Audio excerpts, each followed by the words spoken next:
Mariah does it, Ariana Grande uses it, and Tori Kelly accesses it. Whistle register is a very cool thing to do and adds an all-important wow factor when applied at the right moment in a song. But what is whistle register, and can every singer learn to sing those uber high notes? I've got all the answers to these questions coming right up. Sound check. Check 1, check 2. Welcome back to Voice Essentials, where everybody sings. If you're new here, allow me to introduce myself. My name is Dr. Dan and I'm a contemporary singing voice specialist. It's my job to help you realise the full potential of your singing voice. A few months back, I received a great question from Voice Essentials subscriber Jacopo Bresci. Jacopo writes, "Hi Dr. Dan, may I suggest you a video that would be a lot of use to me? I've never understood how vocal cords work during whistle register and I would like to make it properly. Sometimes I hit those high notes but I can't control them and most of the time they don't want to come out." This is a great request, Jacopo, and I'm sure that many in the Voice Essentials community have a similar query, so well done, you've just earned yourself a video response. Firstly, what is whistle register? Well, let's turn to the preeminent understandings of Professor Inga Titzer for a clearly stated definition.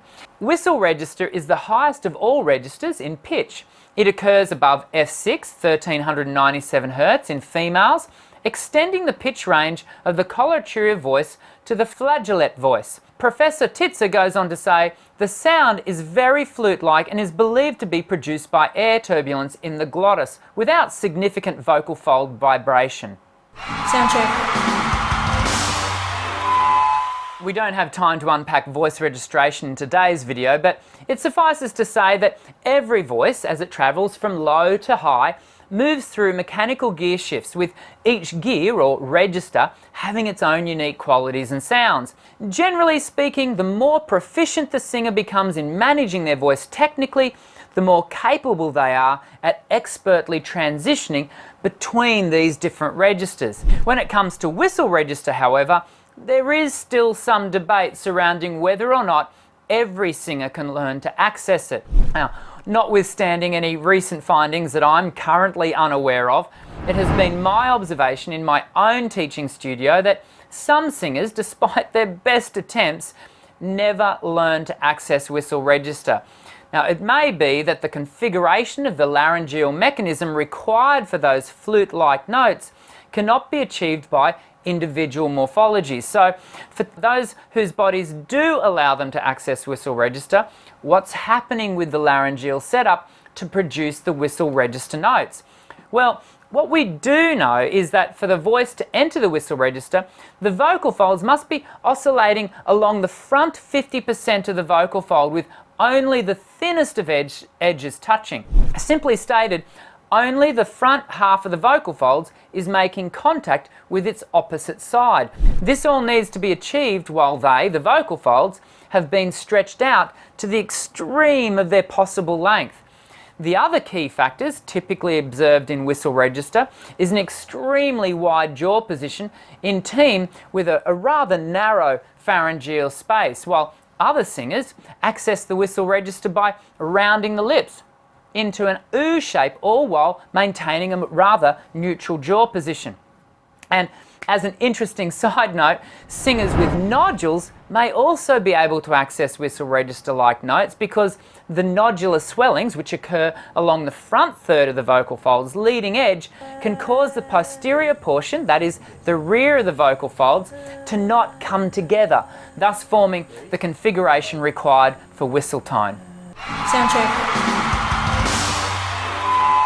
Some researchers do go as far as to suggest that whistle register is reserved for the female voice only. Now, I've put together a playlist that you can watch after this video. In one of those videos, you'll hear Mitch from Pentatonix using what I would describe as a whistle register, and I've also included a video by my good friend Adam Lopez, who talks us through the whistle register sounds that he is able to make.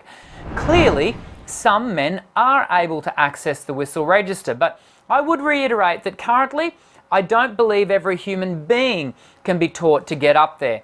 I'll put my hand up and say that my voice doesn't seem to be able to access the configuration required for this whistle register. But you never know, the singing teaching community continues to evolve, and maybe one day in the future you'll hear me access uber high notes as if my voice isn't already high enough. It's generally round about now that I would provide you with a practical exercise to do, but despite scouring my shelves for a whistle register exercise, I've been unsuccessful in finding a suitable activity. So I turn it over to you to watch the playlist of whistle register videos and encourage you to play around with it.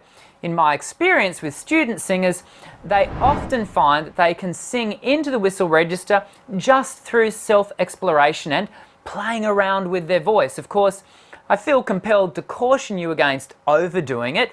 Muck around with the extremes of your voice once it has been warmed and stretched properly, and then, if you find you can reach into the whistle register, workshop the voice in that space sparingly over time. Don't overdo it, or you could cause yourself some unnecessary wear and tear.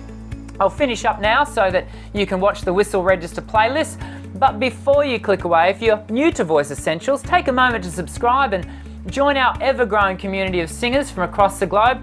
I'll see you in the next Voice Essentials video. I'm Dr. Dan. Sing well.